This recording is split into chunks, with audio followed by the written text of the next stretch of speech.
on peut faire pour ne pas se retrouver avec ce besoin de reconnaissance et qui se placerait donc pas forcément vis-à-vis du pouvoir, parce que du coup on reste encore dans une certaine soumission avec cette question de reconnaissance. Et souvent on n'arrive pas à passer à autre chose. C'est-à-dire que pourquoi pas que le conflit soit pas résolu, mais ce qu'il y a, c'est que il n'est pas résolu, qu'il y a un souci de reconnaissance, on a l'impression qu'on n'a pas été reconnu et considéré comme juste dans notre lutte, et du coup on passe 6 mois par terre, pas bien, avant de pouvoir remonter, se dire bon, on va se battre sur autre chose. Je voudrais répondre à W parce que la question de pouvoir, comme ça, juste pour essayer d'être clair. D'abord, à deux étages, je te réponds, non ? D'abord, la conflictualité, quelque chose que même on le voit dans la clinique psy. Hein. Quand quelqu'un vient me voir et me dit j'y vais mal, je lui dis et alors ? Parce que c'est normal d'aller mal parfois. C'est-à-dire c'est cette dictature comme ça actuelle qui dit il faut pas être un loser. Non, on dit c'est normal d'aller mal parce que si tu vas pas mal parfois tu iras jamais bien. Donc moi la thérapie, la psychiatrie, la psychanalyse dans laquelle je travaille, n'est-ce pas, d'orientation un peu en France ça serait deleuzienne, un peu comme ça, c'est au contraire de développer les conflits, une certaine organicité des conflits et de dire tu vas mal, mais tu vas mal, et si tu es quelqu'un, je souffre beaucoup, eh bien ta souffrance et ton rapport au monde à partir duquel tu vas créer. On ne va pas écraser ta souffrance. Ce qu'on va faire, c'est faire que ta souffrance ne soit pas simplement subie, mais que ce soit ton rapport au monde. Pourquoi tu... Bon, voilà. Par rapport à la question du pouvoir, je ne pense pas que la irréversibilité des acquis tient en rapport avec les pouvoirs. Par exemple, la continuation des conflits, on le voit, j'ai cité le cas le féminisme, on peut le voir par rapport à l'homosexualité, par rapport à la lutte des Noirs, etc. Quand les filles arrivent à faire légaliser l'avortement, c'est pas la résolution d'un conflit, c'est simplement un changement dans la réalité. Le conflit entre le patriarcat et les femmes va continuer éternellement. C'est-à-dire que, et en plus, c'est un cas typique, c'est-à-dire, je ne vois absolument aucune société dans laquelle s'il n'y a pas une action des femmes, le patriarcat ne va pas reprendre le dessus. Donc, la irréversibilité des acquis n'a pas à voir avec les pouvoirs, à voir avec le fait de dire, on a lutté pour l'avortement, on a donné la vie peut-être, parfois on a passé des années de tôle pour l'avortement, mais une fois qu'on obtient l'avortement, ce n'était pas la résolution du conflit, c'est une étape, et il faut lutter pour qu'elle soit irréversible. Mais donc l'idée de la continuité des conflits ne s'oppose absolument pas avec la irréversibilité des acquis. Ça veut dire simplement que qu'est-ce que nous faisons et notre combat aujourd'hui en Amérique latine avec cette fameuse gauche au pouvoir. Le problème c'est que pour nous, la gauche au pouvoir ça ne veut rien dire. Pour nous, le pouvoir est le lieu de la gestion, est un lieu de plus. Ce n'est pas le lieu important, c'est un lieu de plus. Alors, nous pensons que le problème, c'est que les copains et les copines, parce que c'est comme ça, c'est-à-dire j'étais en tôle avec les gens qui sont aujourd'hui, malheureusement pas avec Christine, j'aurais bien aimé être avec Christine Kirchner en tôle, mais bon, c'était séparé hommes et femmes. Mais c'est-à-dire que les gens qui sont aujourd'hui au gouvernement en Amérique latine sont des gens qui sont des camarades, on a lutté ensemble. Et qu'est-ce qui se passe? Aujourd'hui, comme ils sont au pouvoir, ils disent, faut rester tous tranquilles. Et nous, on leur dit, écoute ma chérie, tu es au pouvoir, on est tous ravis, on va voter toujours pour toi, mais on va te bordéliser la rue, parce qu'on ne veut pas de mineries à ciel ouvert, on ne veut pas ci, on ne veut pas ça. Non, et eux, ils ne comprennent pas que le pouvoir n'est pas là. Le pouvoir est un élément de plus dans l'immanence de la réalité, dans l'horizontalité.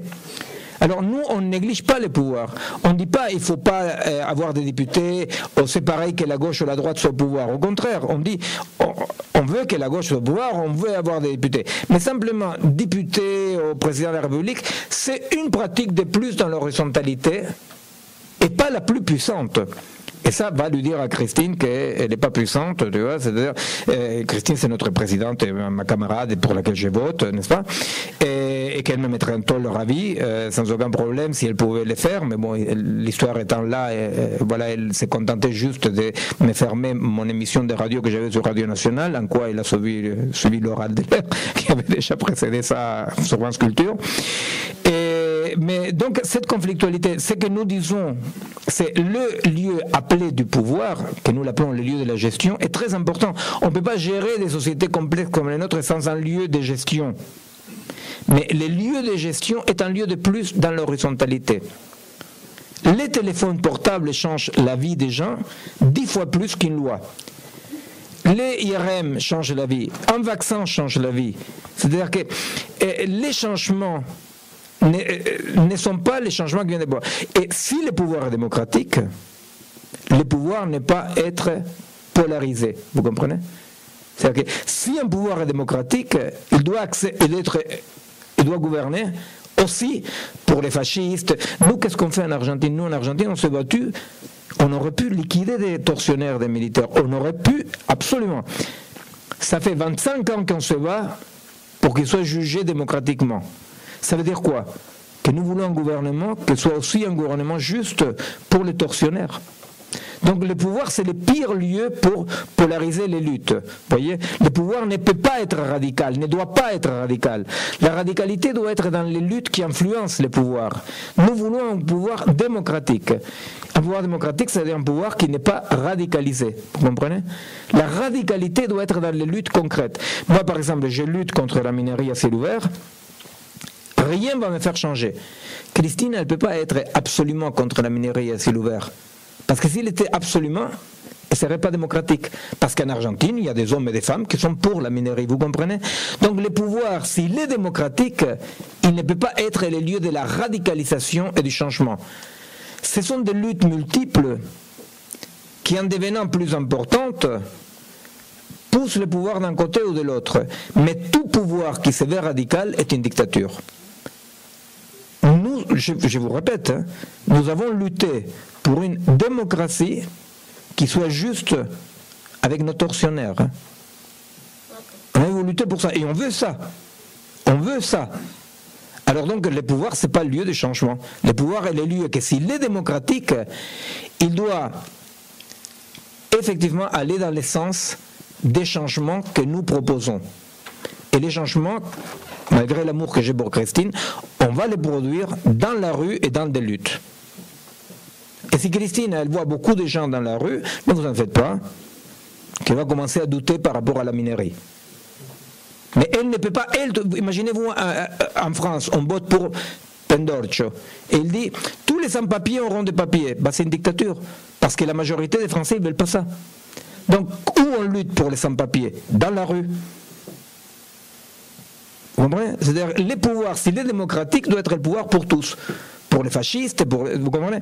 Donc, il ne faut pas brader la démocratie. La démocratie signifie ne pas demander au pouvoir d'être les lieux des changements radicaux. Les changements radicaux, c'est non pas à la rue avec des indignations ni l'opinion, ce sont des pratiques alternatives. Vous voyez? Je peux, moi, depuis le contre-pouvoir, dire telle injustice ne passera pas. Je ne peux pas, depuis le pouvoir, dire ça parce que cette injustice est aussi l'effet des citoyens, vous comprenez, que je ne peux pas écraser. Il faut oublier l'idée d'un pouvoir qui serait tout bon. Et d'autre part, il faut arrêter de se scandaliser parce que dans les pouvoirs, ils sont corrompus. C'est-à-dire, ben voilà, s'ils n'étaient pas corrompus, ils ne seraient pas au pouvoir. Vous voyez.